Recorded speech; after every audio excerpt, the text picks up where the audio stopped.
Hi, everybody. Welcome to another episode of the Nostalgia Trap podcast. My name is David Parsons, and I am happy that you are listening to the show and enjoying the show, hopefully. And if you are enjoying the show, sharing it with your friends on social media networks, wherever they might be, your preferred social media network. Today's guest is Neil Meyer. Neil is a professor of English at LaGuardia Community College, like a lot of guests on this show. But he's someone I know more from our years at the CUNY Graduate Center when he was in the English department and I was in the history department. I've talked to Neil many, many times over the years, but I've never really sat down and heard his backstory. In fact, I didn't even know that he was from Detroit before he told me on the show. And that was great because it allowed me to ask all the questions about Detroit that we all have. And he, was able to, paint a more accurate picture, I think, of what life has been like in that place over the last few decades. And so he told me about that, and he told me about, coming to New York and studying early American literature, what got him into that kind of weird religious stuff that was written at the very foundation of this country, or even the colonial times. A really fun conversation. I had a great time talking to Neil. I hope you enjoy it. We talked about a whole wide range of politics and stuff like that, as usual Nostalgia Trap type material. If you like these conversations, you can find more on iTunes. Just search Nostalgia Trap. You can go to the blog, which is on nostalgiatrap.libsyn.com. There's also a Facebook page for the Nostalgia Trap. If you like that, you get updates on new episodes and stuff like that. And you can also find it on the Stitcher Radio Network at Stitcher.com. Again, thanks so much for listening. I hope you enjoy this conversation. This is me and Professor Neil Meyer.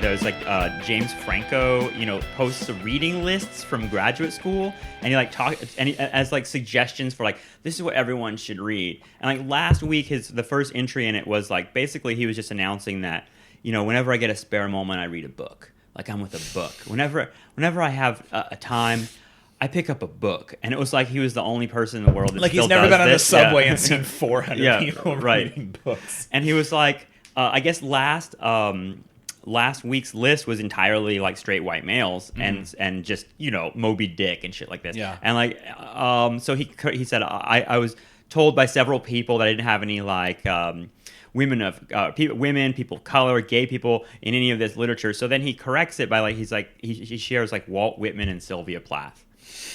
And I thought, okay, this, I don't know, how. I mean, it's what those high school reading lists you got. Super essentially, obvious. Is that list of books you should read over the summer. Right. And then Giovanni's Room, and there was nothing there that wasn't on some Barnes and Noble great classics. It was still European and Americans. Yeah. It seemed like he just had no sense. I was you're in graduate school. It seems like you need to be at his education's plural is deeply mysterious to me, right? Because I'm I don't know how you got in. I had to work like hell to get into even a vaguely reputable grad school. And the idea that James Franco is in 18 really, Ivy League programs. Really, yeah, it. I mean, I can't tell if it's legitimate critique or just sour grapes on my part for shilling crazy to get into a school I wanted to go to. What you just said, I don't know if it's genuine critique or sour grapes. I feel that's a lot of how I feel about things. Is could fall into that category. My entire life. Is this just me being bitter? Yeah. Or maybe there is something genuine there. Although bitterness, one can also feel legitimately bitter. Yeah, right? and I mean, bitter can be. I'd like to think that bitter can be an intellectual process. It better be, because if it's not, I waste a lot of my life. On a decidedly unintellectual activity. Yeah, I mean, it's funny when I think about history and the thing. My thing is studying the Vietnam War. It comes from a deep bitterness about the Vietnam War. Yeah. So where are you from, Neil? Where'd you come from? I was born in Detroit, Michigan. Were you really? Yeah. Wow. I knew you would be happy to find out Yeah, where that is amazing. Yeah, I was born at Hutzel Hospital in downtown Detroit. And so you came up with like the M&M thing. Yeah, and, like, obviously I did. I mean, I see it on you now. I don't have to obviously retell the story of Detroit's like racial strife over something. Yeah. But like we moved to the suburbs, but out like the suburbs. It's a classic sprawl narrative, right? We were kind of the last suburb, right? Before it just became farmland. But we moved when I was like 3. So the edge of the Detroit hinterlands. And then 20 years later, that was no longer the edge. Further half hour down the expressway, you could still find suburbs, right? So do you still have family in that area in Michigan? Almost all my family is still in the Metro Detroit area on my dad's side of the family, and none of them live in Detroit anymore. We were essentially the last of my dad's siblings to be in Detroit. His brother, my uncle Bob, who was also my godfather, was a Detroit police officer, so they had to stay in the city, right? As a residency requirement. Although it took me a long time to understand the geography that they lived essentially on the last street in Detroit before it became the very posh suburb of Grosse Pointe. Wow. And it was a beautiful street. I mean, a beautiful old Detroit street, because Detroit is a city of houses, right? Freestanding houses, small by suburban standards. But like, you don't have a lot of apartment buildings. Even the poor. You get that sense seeing all those like it's this weird like almost pornographic thing on the web now. These like viral collections of pictures of Detroit. Yeah, that must make you feel weird. It's weird. I mean, I get the impulse. Like, I really like imagery of like abandoned places, like whenever there's like those like Soviet bloc like amusement parks, right? Best. That I think those are great to see. It's harder with Detroit, one, because that abandonment is also cropped, right? Because there's still 750,000 people living in Detroit. So there's a tremendous amount of abandonment, but actually that's a huge population. Yeah. So it's not actually a ghost town. There's a lot of people. They're almost exclusively African American at this stage in the game, and that's part of why we can like focus in on the abandoned house. Yeah. But the house next door actually does have a family. Oftentimes that family's mowing the lawn. Right. The house is in good shape. Like maybe 3 summers ago, I was visiting my family, and my mom and I went to the Detroit Art Institute for like an afternoon, and then she's like, "Do you want to go like see the old house I was born in?" So we did like a driving tour. And it's interesting, and as we were driving down the road to see one of my grandmother's houses, every house like up along the way was boarded up in the weeds, and I had not kind of seen this in a long time because I hadn't lived in the city in a long time. And I was like, I kind of don't want to keep doing this if we're going to like see these houses I remember growing up in, like in this abandoned state. Right. But my Grandma Meyer's house was the one on the block that was still being lived in, and still like, so it's like weeds up to 3 feet high, and then but then their house is the lawn is mowed, right? So and you're saying like these viral kind of collections are selective in what they're kind of they like, are selective. It's almost like an erasure that's happening through the photography itself. And there are certain buildings. A lot of people are really interested in like the Michigan Central Station, that train station, the beautiful kind of Art Deco train station that was abandoned. Yeah, and there's a lot of people, and it is beautiful to see those images, and that's less politically troubling to me because it's a train station, not a person's home. Right. And I understand why. And because, but it's still fucked up. It's like, I mean, it's like looking at pictures of the old Penn Station in New York and just knowing that, like, I don't know, there's something, there's a loss there. And like Penn Station now is just not even, you went to the CUNY Graduate Center. Were you near there? It's like it's a horrible place, like a horrible, it is uninspiring place. It is a like very unappealing place. Although there was that Times article recently about the amount of like people who use Penn Station not as a train station but as their like lunchroom. Oh. And they're like cab drivers and like local business people. Yeah. And Penn Station is trying to like get a kind of like, Grand Central Oyster Bar thing going. Oh God. And they interview this guy, is like, I kind of need Sbarro here. Yeah. Right? Yeah, so right. even that's really complicated, but that is I guess I just mean the architecture. Detroit's civic architecture was neglected for 50 years, and that is really sad. The old Hudson's department store, which was like a kind of beacon was like Wrecking Bald when I was a kid in the 90s. After like a lot of plans, like we'll turn it into a hotel, we'll turn it into a casino, we'll turn it into something. Oh, the casino thing, yeah. And it's funny because like Michael Moore has kind of mined, Michigan history as this kind of like metaphor. Yeah. I feel like it's like he's one of those people that like his films actually exist as almost those viral kind of like photo collections in a sense. I think he does a little better job of contextualizing it, but yeah, he's more interested in the lives. Yeah, that matters. Speaking of, your life, how did you? What kind of kid were you growing up in Detroit? Like which freaks and geeks archetypal category did you fall into? I think the band fag would be the fairly obvious answer to that question. Band, like marching band? Yes, marching band. But I played a lot of instruments growing up. I took piano lessons. I played the cello. I played the trombone. Was your family musical? Or is that something? No, my parents kind of made all of us at least try to play an instrument at some point. Yeah. But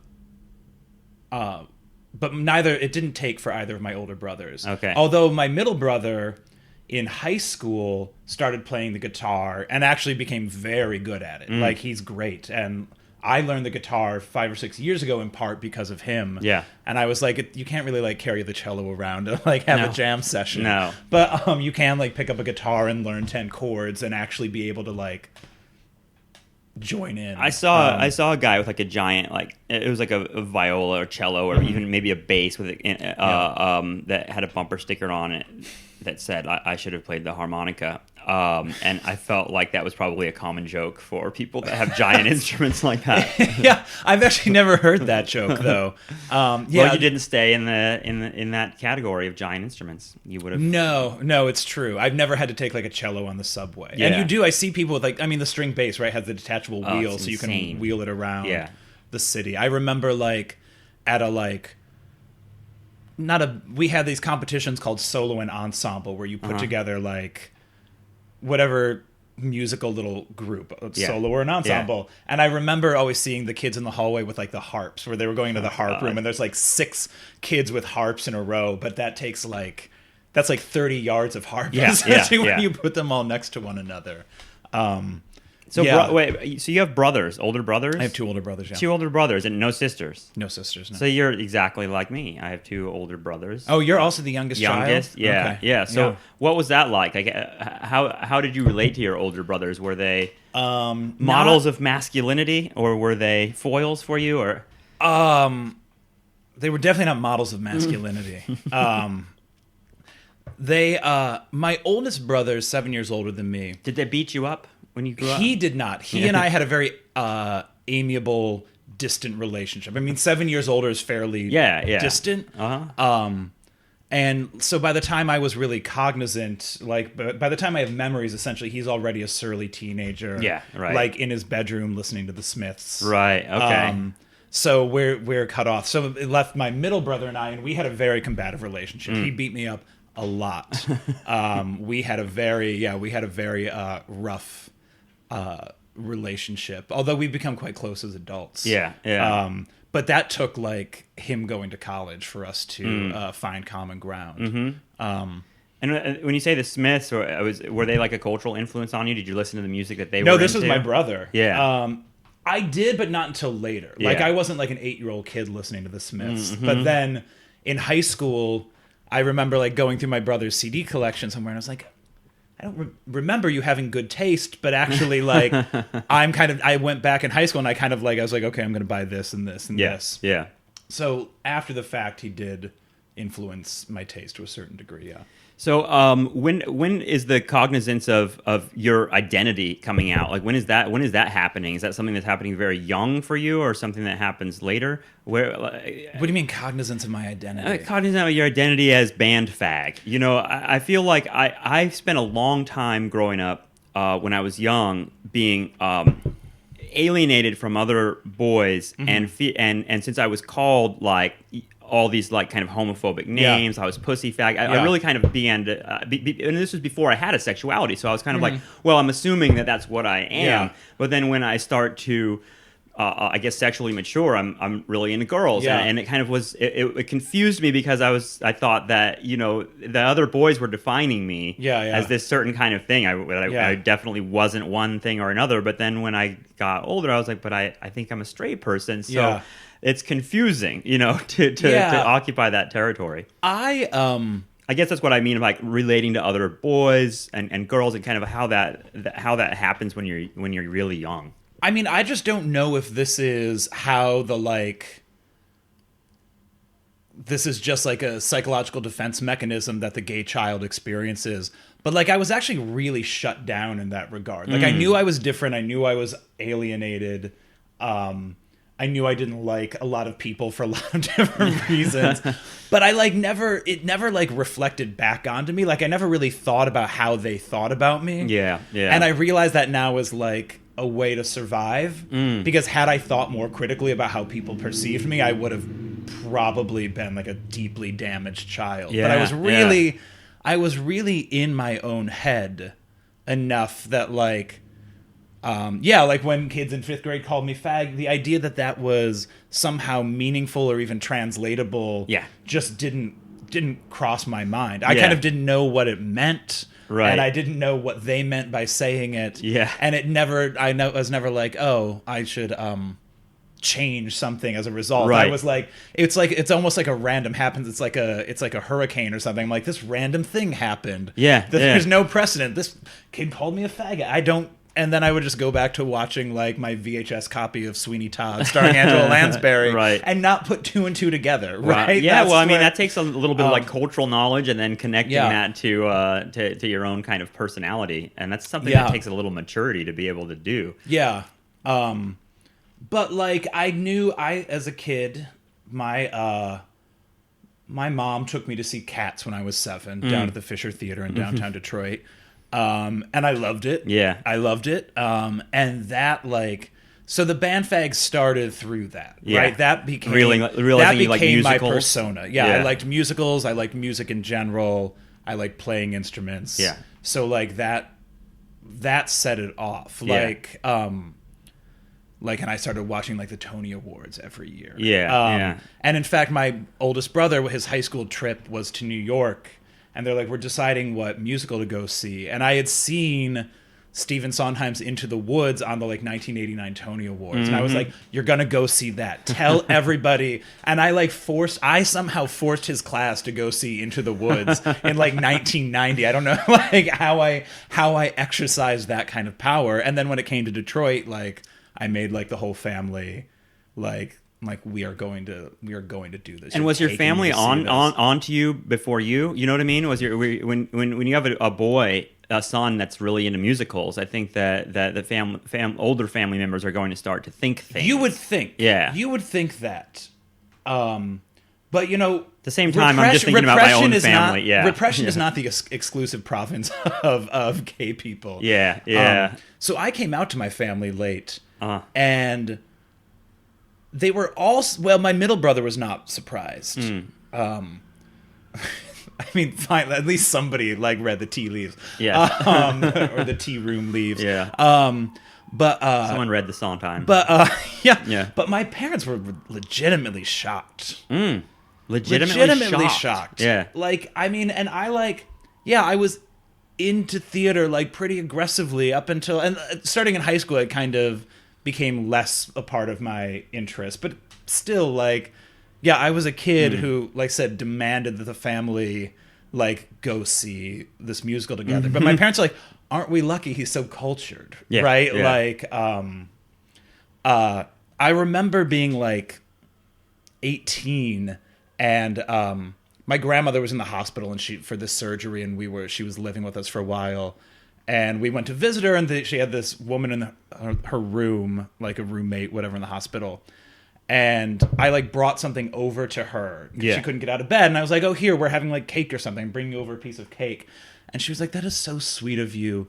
You will make some partner very happy one day. Oh. And that was the first moment I was like, oh, she gets it. Yeah. But like, and then it kind of reflected back on me, and then I like, look over at my parents and my grandmother. I'm like, these people don't get it, right? But it's kind of incredible. This woman in like 2 minutes is more perceptive than like a family member. See, my mom was more like laying the groundwork for like, it's okay if you're gay, like, because I didn't have girlfriends until like college, and I basically just had like one guy that was my best friend, and we hung out all the time. And so my mom was constantly like, if you have something to tell us, I want you to know. And those people that reject their kids for being gay, I would never be that way, just so you know. And I was always kind of like, it was again that thing that like people were kind of like pushing me towards because I didn't necessarily play the super straight male role. Yeah.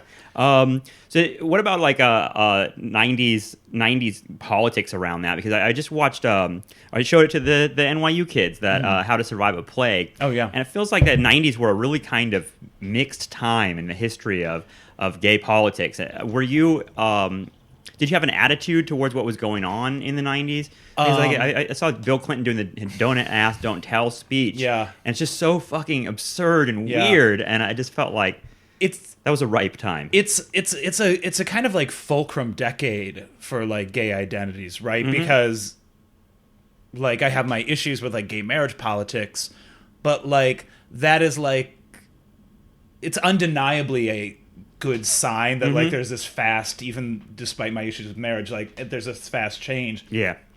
And the 90s is like the brackish decade, right? Where the like salt water of the 70s and 80s and the fresh water of the aughts like meet together. Because I remember, so speaking of like theater, like I was fairly oblivious. I grew up in a very conservative, very religious family, but I was also allowed to watch like the Tony Awards. I was allowed to stay up late and watch the Tony Awards every year.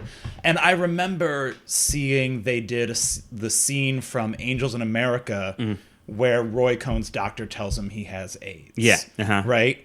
And they do that, and it's that monologue. Like that monologue that he delivers about how he's not gay. This is what gay is. And Roy Cohn's obviously like a monster, right? Roy Cohn says something that says like I'm a regular guy that fucks guys. Yeah, and they don't say fuck on the Tonys, but something like that. Yeah, right. This is a homosexual disease, and I am not a homosexual. Right. The difference between me and a homosexual is I have power. Yeah. I take the guy I fuck. And President Reagan shakes his hand. Like there's some speech like that. Yeah. And he's monstrous, and the doctor, who's actually a woman in male drag, because the show was cast like a small cast doing kind of all these different roles, and it's like, I don't know what you are, but this is bad news. And she's kind of the like sensible figure, and he's like the deeply hateful right-wing closeted figure. Right. And yet and that moment was a moment of like recognition and misrecognition at the same time. And I was like, I couldn't take my eyes off that scene. I didn't really understand what AIDS was, but this was the first time the AIDS ribbon was a thing, right? Everybody at the Tony Awards is wearing the red AIDS ribbon because everybody knows somebody's died. That's right. And I don't... Now, we forget that we're in, like, ribbon culture now. Like, yes. But I was thinking about this recently, that the pink ribbon has replaced the, like, AIDS ribbon. Yeah, and then a whole panoply of ribbons. Right. And so that was a moment I was like, this I'm implicated in what he's saying, and I don't understand how or why, but I am implicated in what he's saying. Yeah. And I don't know how we started on this topic. Well, about just 90s politics around gay people, because for me, it was a crazy and again, time so for I'm that. 12 when that happened, so obviously, like, I have no real politics. My kind of political consciousness doesn't start to emerge really until kind of the late 90s, the end of the Clinton era, when I start accessing news independent of my family and school milieu and things like that. It's kind of the era of like Ken Starr and Monica Lewinsky and all of that stuff. It's like the first moment of larger political consciousness. Well, were you? I mean, you ended up, being an academic. Was that a part of your life growing up? Were you the smart kid, or is that something that are you an imposter that figured this out later? I guess I was a smart kid.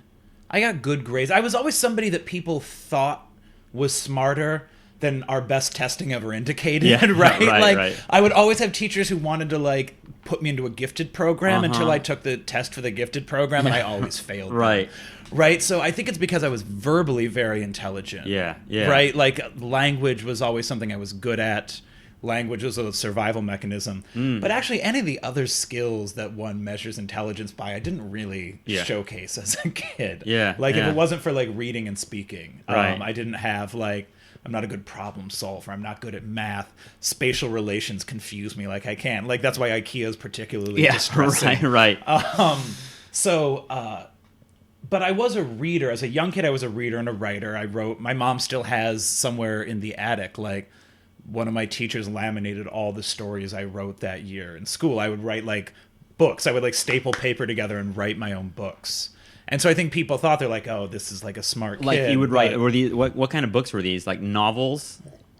I wrote a book-length work about a girl gossip columnist and her like adventures. That's awesome.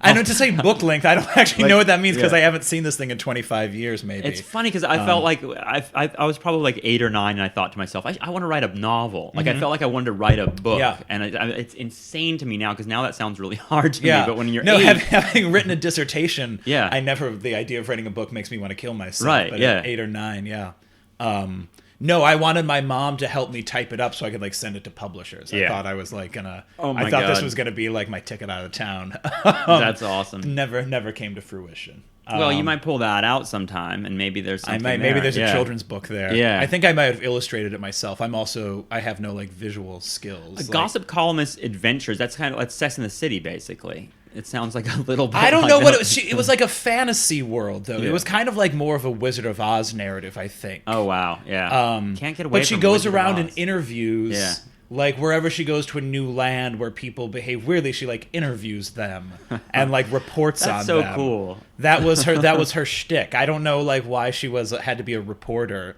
It's a nice kind of gimmick, though, for a framework for a novel. Yeah, it's actually not a bad idea for a kid's book. I should dig around in my seriously. Like she's and now she'd be like a blogger or something. Yeah, she would be like a blogger. That takes some of the fun out of it because I think I even drew her with like the old press hat. Oh, that's so cool. Like the fedora, with a press ticket in it.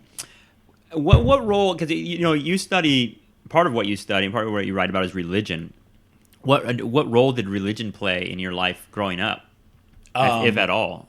It was a big role. My family's Lutheran. Yeah. And there's actually different denominations within Lutheranism, but the conservative, the Missouri Synod, as opposed to the Evangelical Lutheran Church of America, right, which is more of a kind of mainstream liberal Protestant tradition. So the Lutheran tradition is very Catholic in a lot of ways. Mm-hmm. But also, along with kind of everybody else in the late 70s and 80s, took like a kind of hard right politically and became like very distinctly like anti-evolution, like creationist, even though that's not really part of like Lutheran doctrine, but like that. It's almost like the politics. They signed on to the culture wars pretty wholeheartedly. Oh god. And certainly was this during the 80s, you said, or the 80s and 90s? Yeah, okay. And I mean, I went to church and Sunday school every Sunday. Uh-huh. My dad taught Sunday school. I took 2 years of confirmation training, which my oldest brother is now a confirmation instructor. My dad wanted me very much to be a minister, mm-hmm. And I told him even in like high school, I'm like, just to let you know, that's not going to happen. Yeah, right. Like even when I was still a fairly religious and practicing kid, I was like, I'm not gonna do that. Why were you so sure you didn't want to do that? I want to say that probably for some like ethical reason. Mm-hmm. Yeah. But probably I saw like actually like a Lutheran minister leads to what to me looks like a pretty shoddy life, like a pretty shoddy lower middle class life, right? Yeah. You don't make a lot of money, you don't have a lot of mobility. I think it just looked sad to me. Yeah. So I would love to believe that it was some kind of like progressive atheist gay in me speaking out, but I think I just like looked at my minister's house and I was like, I don't want this. Yeah. I don't want this life. Are you? Do you fall into that atheist category? Is that how you would define yourself now in terms of religion? Functionally, I'm an atheist. Yeah. But I mean, I spend a lot of time thinking about religion. Yeah. I'm comfortable with people being religious. Mm-hmm. I think religion sometimes produces good things in people. Yeah. I'm open to some like late in life T.S. Eliot high Anglican conversion. I can see that happening to me. But like, yeah, I would say I'm an atheist, not because I take it as like an aggressive Dawkins-esque stance about my superiority, but like functionally, I just don't think about life with God in the world, right? Like I'm not like, oh, something bad happened. Like, why me, Lord? Like, or I don't see the divinity in the world in any particular way. I took a cab ride the other day, and the driver was playing some sort of like country station, radio station, like country Christian music, and it was like this song that was called like Me and God. I remember it like it was like one of those cab rides that it's just like he's blasting the music, and I was just kind of like, I have to just feel this, you know. And the song was like a really kind of like hokey pop country style song, and it was like me and God are pals and we're buddies and we're friends and we talk, and it just something about it like really felt bizarre to me, because it was that thing that I experienced around Sunday school and everything growing up, was like all the people, you know, the older people were saying just ask God and He'll tell you and talk, and I never understood how that worked, and then they seemed so sure that it was something that you could just, God's your friend and you ask him a question and he'll answer you, and I never understood how that worked. I remember praying a lot, and I thought very carefully about prayer and how you think about prayer, but I never felt like divine communication. Right. It's if anything, it felt like maybe sending like a letter to God, but it was always a monologue. Right? I never heard back from him.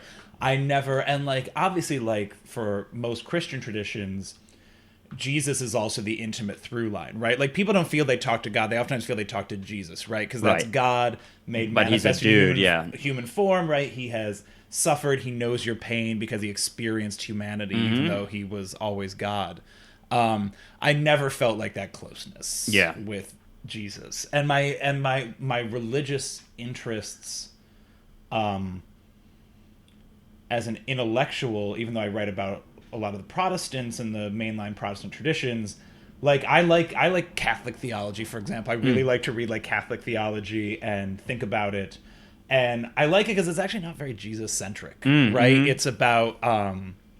It's about different things. I guess Jesus has always been a distant figure in my like religious life. It's interesting, the line between Catholicism and male homosexuality, because there's like a kind of like when I say this a lot, because when I went to the Vatican, it kind of blew my mind, because I've never been in a room with so many images of like naked boys. Yes. Like the Vatican is the number one room that I've been in with naked boys, and I felt like.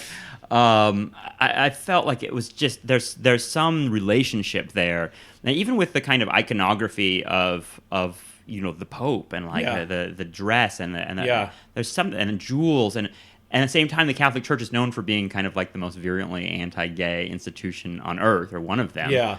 Although again, that's a recent phenomenon, right? It's important to keep in mind that is like, not that the Catholic Church has ever like taken a robust stance on, but like the gay identity that we fight over now is still a recently constructed phenomenon, and the Catholic Church's investment in it is also even more recent than that, right? So, but it's also worth keeping in mind that like that's not just homoerotic, because there's a lot of women in that church, right? The pious woman going to confessional.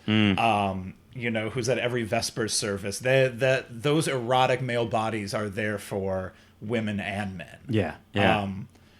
And how each person in that space is dealing with it, I don't know. Like, I don't know like how much, but it always seems like the Catholic Church in particular has an erotic quality to it. Well, there was in my neighborhood growing up, there was a kid who was very clearly identified by everybody by probably 8 or 9 years old. This kid's gay. You know, you kind of knew that, and everyone kind of knew that he was, and heading in that direction. And his parents were very much encouraging him to become a priest, and all the way up to 18 or 19, and he never did it. But I felt like that push was interesting to me. It felt like it was like, either go and hide there or go and wash yourself there. It felt like the Catholic Church could like help with whatever problem they were seeing. It also gave you a role, though. If you can't take part in the reproduction of the heterosexual family, well, what do we do with you then? Yeah. And then the priesthood, now you'll be like, you know, it's an old kind of joke and trope, right? Of like every like Catholic parent like wanting like a being honored to have like a priest in the family, Yeah, or a nun right, in the family, right? So it does double duty. We don't have to like worry about you kind of out in the world as a like gay person we believe you to be, and you also kind of become this beacon in the family, right? We're all kind of elevated by having like this holy man in the family. And it's weird because it's like the culture of Catholicism and that kind of assumption that people have about priests now, they associate, you know, like child fucking with it is so it's so insane and so problematic because it feels like it allows Americans to think that, well, you know, if you repress homosexuality, then it comes out in kid fucking. Yeah. And like that seems like a really, really dangerous place to be. Well, it's interesting that both people on kind of each side of the debate agree on some level that it's about homosexuality. Yeah. And that is really troubling because actually because that's the thing about put on gay people forever, and gay men especially, of like, don't let your kids around them. And it's also like factually wrong. Yeah. Like it's that's just what factually I mean. what we know about like pedophilia and molestation culture, it's like factually wrong. And actually the gender, the object choices, gender, and how that relates to their adult sexuality and their whatever sexuality, those things actually are not linked at all. Mm-hmm. Like a pedophile is a pedophile for different reasons, and oftentimes will have like heterosexual impulses, even if they're molesting boys or girls or whatever. Like it just doesn't lay out. Yeah. And everybody trying to like the kind of liberals want to be like, it's about like the repressive hypothesis essentially. Mm-hmm. And it's like, no, that's actually not true. It's about power and accountability, right? That's what it's about. Yeah. And it's as much about the dysfunctions of sexuality in general as it is about homosexuality. Right. Yeah. And when you were, I mean, there were like a couple like signal like works of culture, I feel like, besides Angels in America in the 90s, but like that were dealing with gay issues, but very Hollywoody. Like Philadelphia came out during that era, and then I think about American Beauty and that kind of repressive model. Even that it's written by Alan Ball, but it felt like almost a stereotype of this like really military guy that's gay inside. Yeah. And it felt like some sort of hit job. Well, it's a way that heterosexuals absolve themselves of the culture of homophobia by displacing homophobia onto the repressed gay. Yeah. Homophobia is not the pleasure that a majority takes in oppressing the minority. Right. It's the self-hatred of the minority alone, right? Well, we've seen so many examples of that with like conservatives that are anti-gay that are caught with dudes. And that's it's a real thing, right? We know that like people who are deeply repressed will oftentimes manifest that behavior. In these ways. But I also know plenty of like people who are not sexually repressed who are homophobic, right? And they are actually the majority of homophobes. That's a good point to make, I think. And they're homophobes in the same way that like people are racist. Like it's the exercise of that power clearly produces pleasure for them. And it might come out of an insecurity, but not necessarily a sexual insecurity. Well, or it's not a homosexual insecurity. It might be a class insecurity. Yeah. I mean, as I feel like white gay men especially are becoming much more powerful in the sense of like there are like tech billionaire CEOs and they get and there's a the resentment. Overwhelming majority of media representation of the gay community, right? Like 90% of it is white gay men. Well, it's always there's an order to progressive politics in American life. It's like we see it with the president right now, like black man first, and then white woman, and and so it's following that same narrative, and eventually, and there's been certain things. There was like that film Pariah, and there's that weird. Is that the ABC... one that's like black lesbians in Brooklyn? Yeah, she's like a teenage kind of soft butch. And then there's that show, The Fosters, on ABC Family, which I've only watched a few episodes. It's an interracial lesbian couple and their foster children. So, like, there are these things out there. They're out there, but there's still the overwhelming representation is like Glee, right? It is, and that's not a bad thing necessarily, except for that it's like. It's a bad thing if that's where it ends. Right? Glee is basically like a band fag show, right? It is. It's like, it's I don't know, a certain kind of like adorable gay people, Well, there's kind of two ways that to me you still see a lot of gay representation, particularly even of gay men. And one is that people still love jokes about the closet, right? Guys in the closet, we can like make fun of really aggressively in ways that bother me, such as the Dean on Community or Tobias on Arrested Development. Yeah, that character always Will bothered Arnett's me. Yeah. character on 30 Rock, right? And these are all characters I have by and large found funny at one point or another.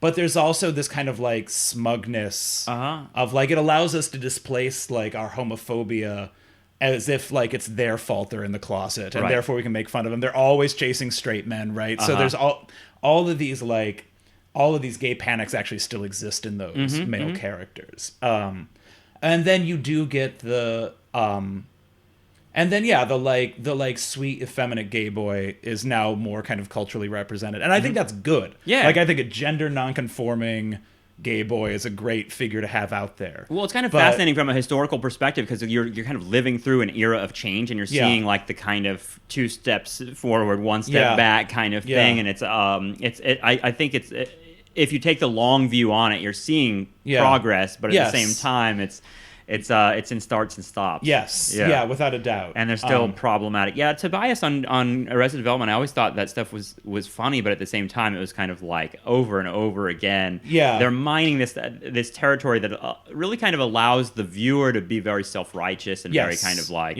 I'm smarter because I know his sexuality more than he does. And and I mean, it's also that notion that if he's closeted, like, just be a man and come out, right? As if there's no such thing as familial homophobia or structural homophobia. Right.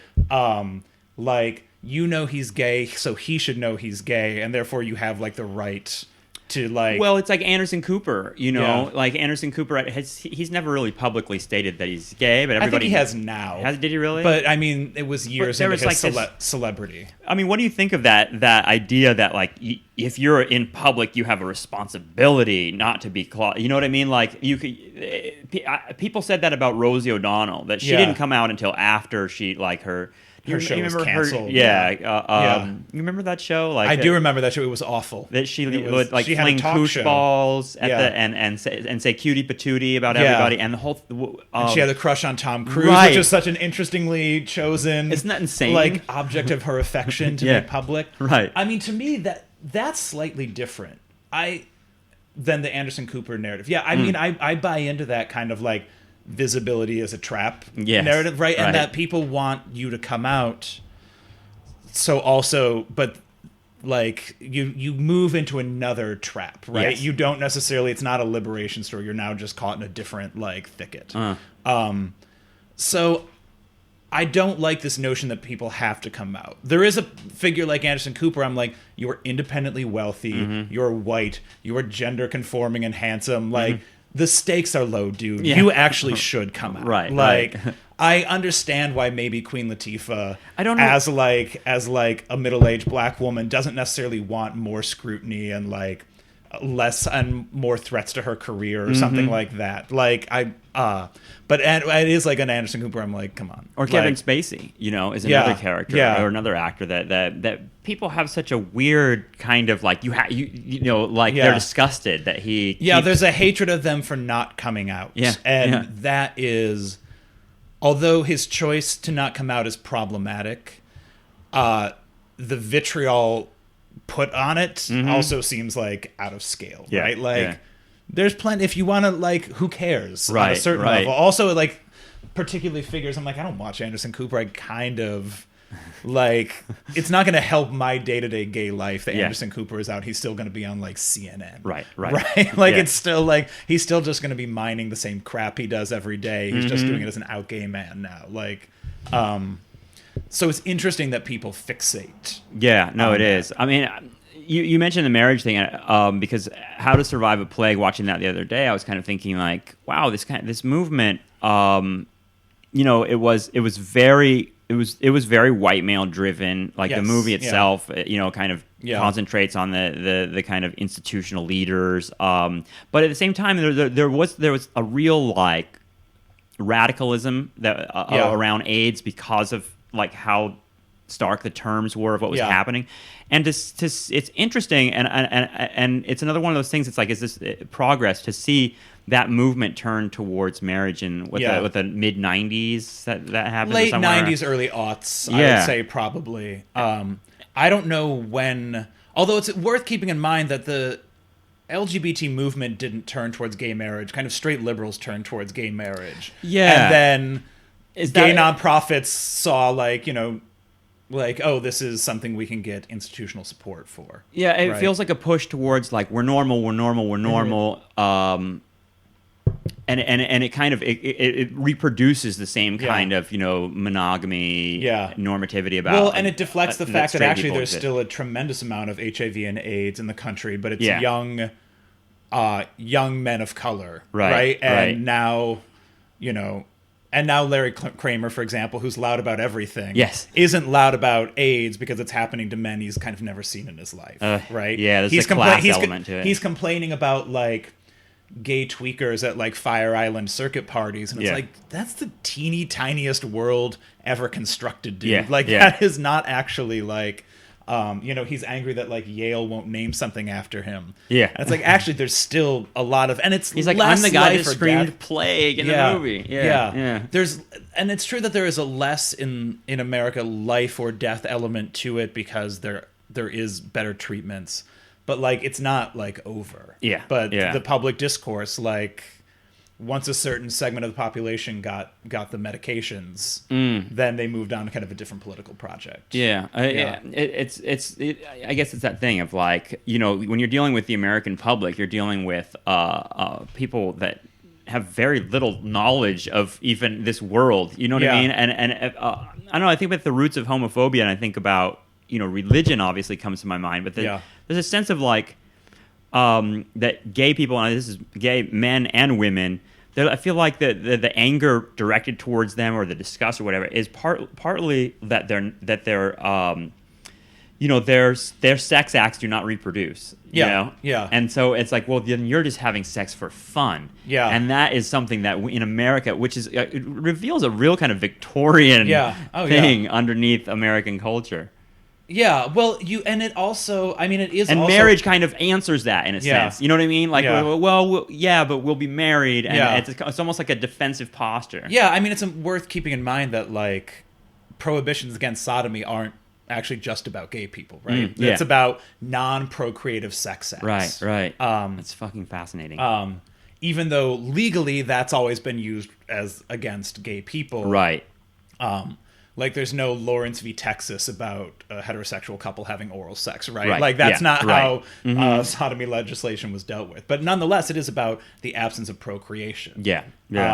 And that's, like, the Catholic Church's stance on birth control, right? It's like, why are you doing it if the chance for a baby isn't showing up? So that I think that's part of it. I think it's also that we structure so many institutions, like, when you call marriage into question, you call into question how, like, families are financially organized. You call immigration into question, right? Why do some people get to come in and some people don't? Right. Like, who gets what resources? You call a lot of things into question when people choose a different social organization. And, I mean, you see this. I was just reading this old book from the 30s called The Stammering Century, which was incredibly a fun read. And it's about how religious revivalism in the 19th century produced all these kind of strange but interesting reform movements, like the Oneida community and things like that. And those, the same impulses toward that produce homophobia also produce fear of, like, the Shakers who don't have any sex, right? What are they doing, like, living off the grid, not reproducing, and, like, waiting for the millennium, like the Oneida community? It's like, what is this wives in common, right? Like this, so, like, that's the graham cracker thing. Like there was a community that ate graham flour, was like.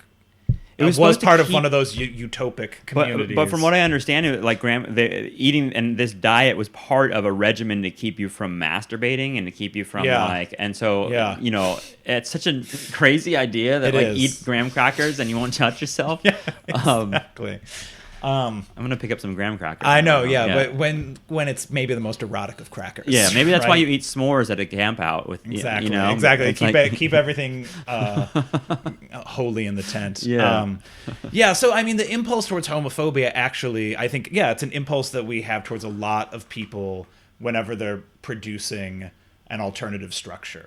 Right. Yeah. If wives are in common, then the kind of traffic in women suddenly changes, right? And people don't want that necessarily. It's like a desire to control nature in a lot of ways, you know, and it seems like a lot of particularly I don't know, Christian influence movements like that are around the idea of that human beings are fallen creatures, you know, broken sinners that require a lot of intervention. Otherwise, they're just going to be pieces of shit that do horrible things. And the problem is I totally kind of believe that. That's one of the reasons I think I'm interested intellectually in the Christian tradition. The problem is, like, the regulating of their sexuality isn't where human beings fail most spectacularly, right? Like, that's actually the least, that is factually the least of our problems. Whether human beings masturbate or have sex outside of marriage or with men or women or whatever, actually, that is the least representative element of our fallen nature. Like, I want to go back to the language of, like, our fallen nature and evacuate it of sexual content. That's kind of what I want. What makes us fallen then? If it's not the way we touch each other and ourselves. I mean, I don't know. Like, there's far larger degrees of harm that one sees in the world every day, right? Of like, is your crusade against, like, getting homes for the homeless or stopping people from masturbating, right? Like, that's really, one of these is a sign of our fallen nature, that we let people sleep on the street, that we think that actually people don't have a right to shelter. That's a sign of, like, our fallen nature, right? That, like, covetous hoarding of our resources, that is, like, a sign of our fallen nature. Like, I think about that with, like, I don't know, the hippie counterculture of the late '60s that I'm interested in a lot of ways, but I'm also kind of I'm really I'm not drawn to the idea that comes out of that counterculture of, like, all is love, and, you know, human beings are just automatically in our pure state. If we all, like, smoked weed and did acid, then we would all love each other. And it's like, don't you see what the world is? You know, there's shades to it beyond that. It doesn't address if there's no accounting for our worst behaviors that we see structurally in all clearly societies, we like to kill each other. You don't then you don't have much of a philosophy. You have to be able to address those impulses. That's true. I mean, there's something naive and narcissistic, right? I'm sounding like Richard Nixon right now about the hippies, but there is a narcissism about it that we are all inherently good, doesn't actually require any critical self-reflection about our badness, right? I've never hit anyone in my life, but I have violent impulses, right? Like, I stifle my rage. I live in New York. I stifle my rage all the time, like on a daily basis. If I don't live in a world where I'm cognizant of that fact, then that's actually a deeply narcissistic, dim-witted world. I think of myself as, you know, kind of like pacifistic and like that kind of thing. But at the same time, when I'm walking in the subway, you know, and it's crowded, and the thought crosses my mind, like, if someone gets in my way, I'm going to have to beat him to death. And it's just like, it's amazing. And why would I think something so insane? Like, actually so insane for something so marginal, so teeny tiny. But it does bring out, like, I mean, that brings out conflict in people all over the place.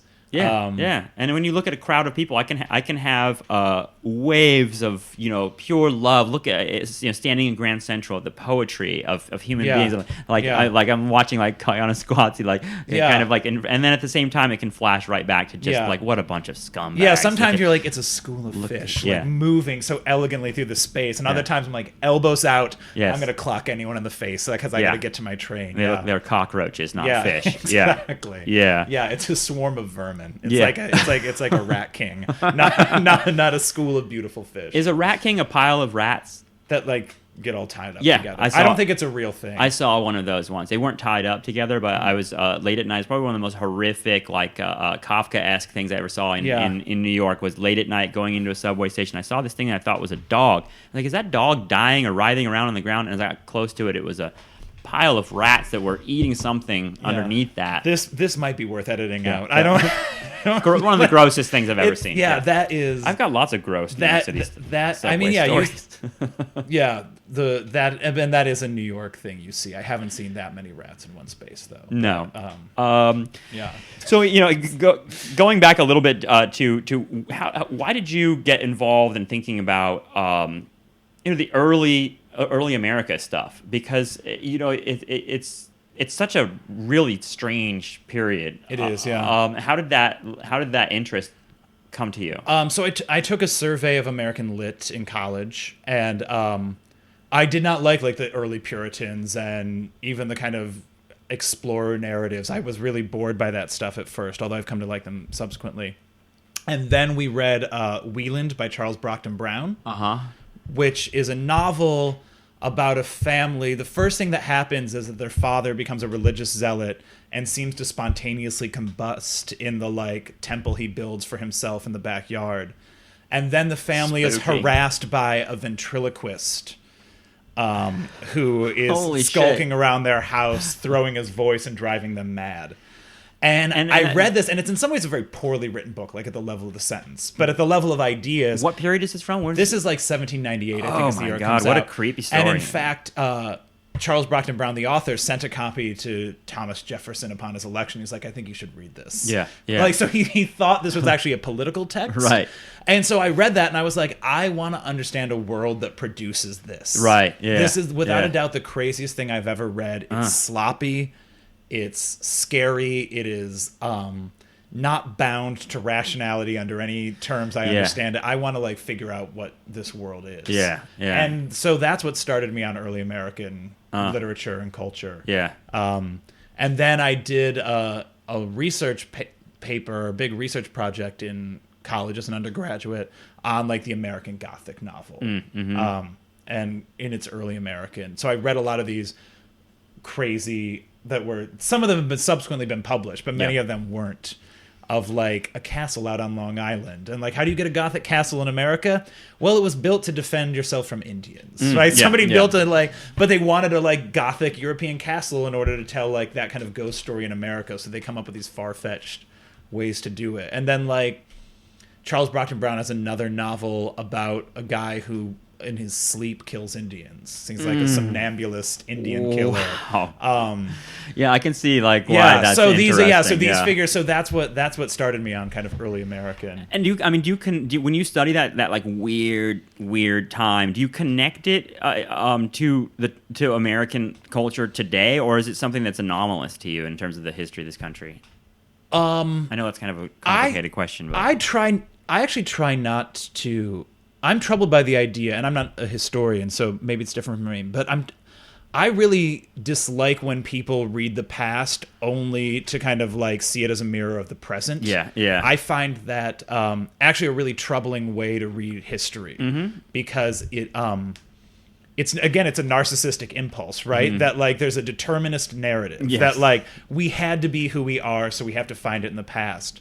And it also... It's Freudian almost. And it also forces you not to see differences that actually I think are most... I'm more interested in what...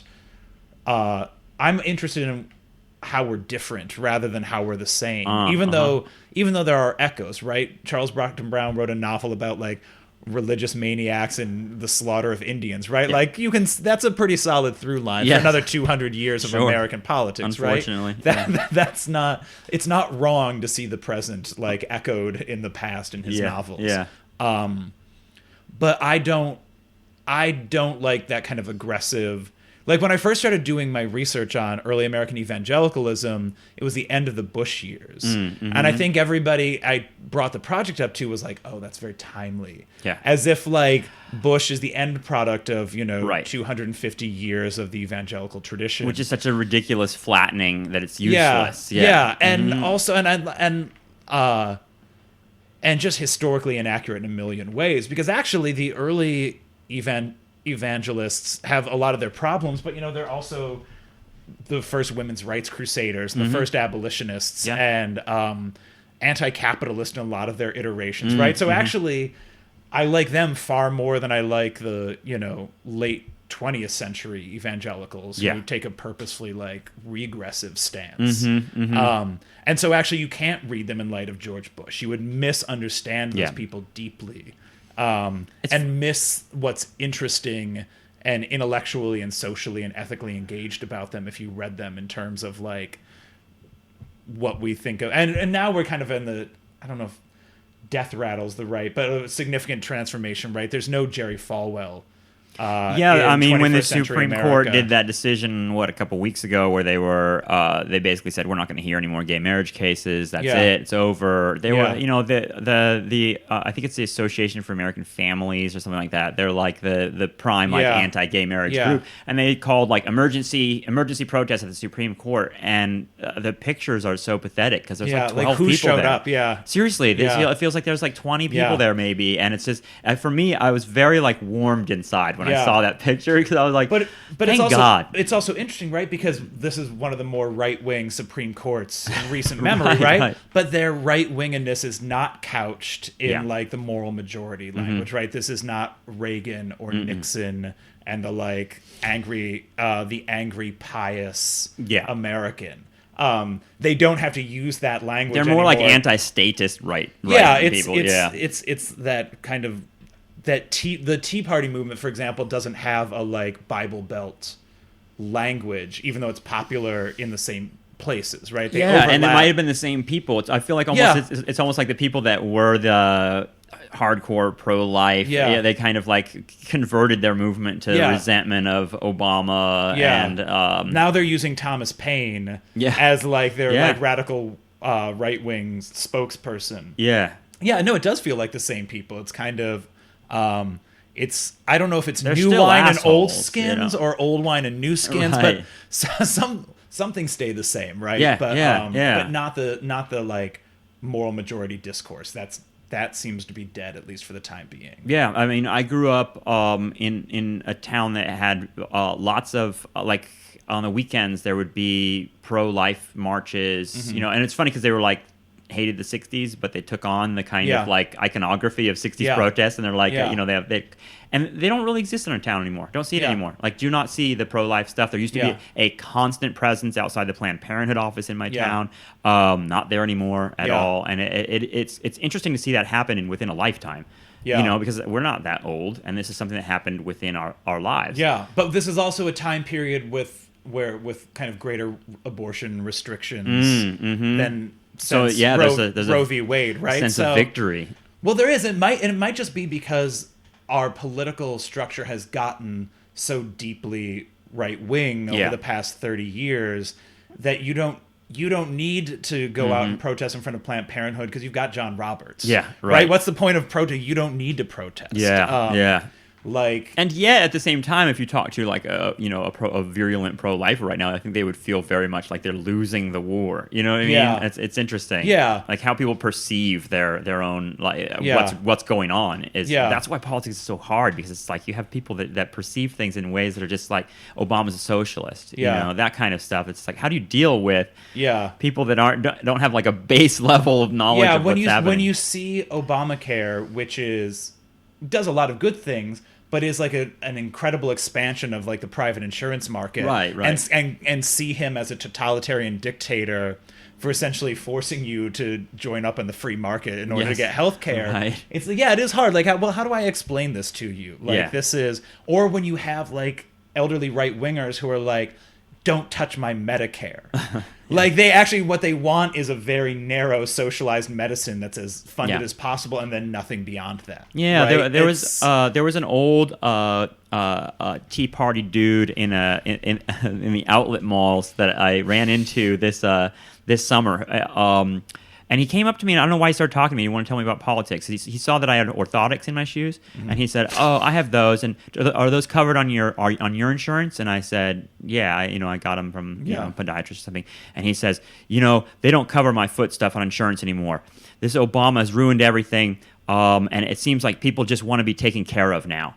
And I thought that what a confused statement that was. That I'm not being taken care of because people want to be taken care right, of. Yes. And no, it's always about, it's never about independence versus like government assistance. It's about who's getting it. Yeah, right? I mean, the resentment was clearly. I felt like I walked away from the guy because I felt like I was 10 seconds away from the racial comment. You know, I was 10 seconds away from it. You know, who gets this now? You know, Obama's taking my benefits and giving them to someone that doesn't deserve them as much as me. Yeah, I mean, it's like Newt Gingrich's like food stamps precedent line, right? Like really dusting off speaking of like an old Reagan trick, right? It's not the moral majority language, but like he pulled out the like young buck on welfare for with a 21st century face. So confusing. Neil, thanks for talking to me. Thank you for talking to me. Yeah, I appreciate it. I enjoyed it. Yeah.